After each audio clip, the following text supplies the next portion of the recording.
Hello bachcho, let's read this question. So this question says if voltage across a bulb rated 220 volt 100 watt drops by 2.5% of the rated value, the percentage of the rated value by which the power would decrease is, ठीक है।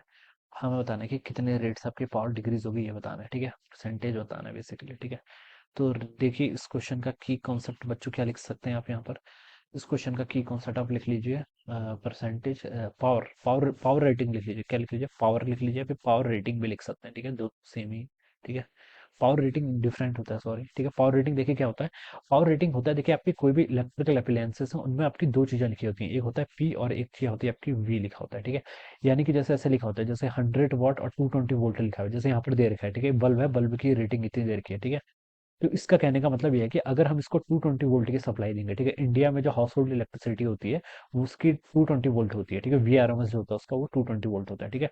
तो देखिए अगर हम 220 volt इसको supply करेंगे तो ये 100 वाट की पावर क्या करेगा, जनरेट करेगा। ये वोल्टेज क्या होता है, ये आपकी पीवाईवी, सॉरी, पावर वोल्टेज रेटिंग का मतलब होता है, ठीक है। अगर हम 220 वोल्ट इसको सप्लाई देंगे तो ये 100 वाट का क्या देगा आपको, एनर्जी, सॉरी, या फिर 100 जूल एनर्जी पर सेकंड क्या करेगा, प्रोवाइड करेगा। या फिर जो उसकी पावर होगी वो 100 वाट के इक्वल होगी, ठीक है।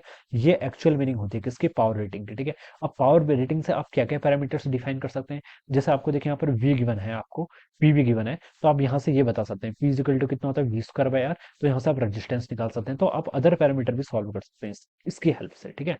अब क्वेश्चन पर आते हैं, देखिए बच्चों, यहाँ पर बोला गया कि वोल्टेज अक्रॉस से बल्ब रेटेड, देखिए पावर रेटिंग गिवन कर रखी है 220 वोल्ट और 100 वाट के इक्वल है। ये क्या कर रही है, वोल्टेज आपकी 2.5% से डिक्रीज कर रही है। तो हमसे बोल रखा है कि percentage of the rated value by which power किस रेट से डिक्रीज करेगी, ये बताना है। बच्चों देखिए 2.5% कैसा है, स्मॉल चेंज है लार्ज चेंज है। तो ये आपका स्मॉल चेंज है। अगर स्मॉल चेंज होता है तो देखिए आप यहाँ पर एल एन से इसको सॉल्व कर सकते हैं।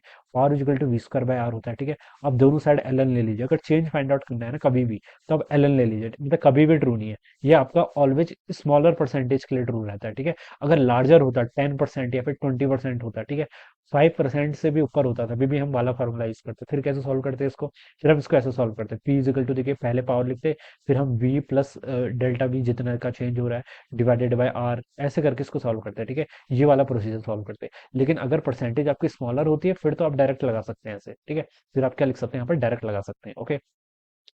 तो यहाँ पर हम ये एल एन वाला फॉर्मूला यूज करेंगे, इस परसेंटेज स्मॉलर है तो, ठीक है।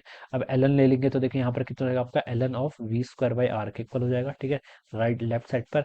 इसको फिर आप कैसा लिख सकते हैं, इसको आप ऐसे लिख लीजिए, L N of P is equal to, ठीक है, ये टर्म यहाँ पर आपकी ऐसे रहेगी। आर तो देखिए बच्चों कि आपका कॉन्स्टेंट है, तो आप इसको चलिए चलिए अभी ऐसे लिख लीजिए, L N of V square minus आपका एल एन ऑफ आर हो जाएगा, ठीक है। L N M by N का जो फॉर्मूला होता है ना, तो वो फॉर्मूला मैंने यहाँ पे यूज कर लिया, ठीक है।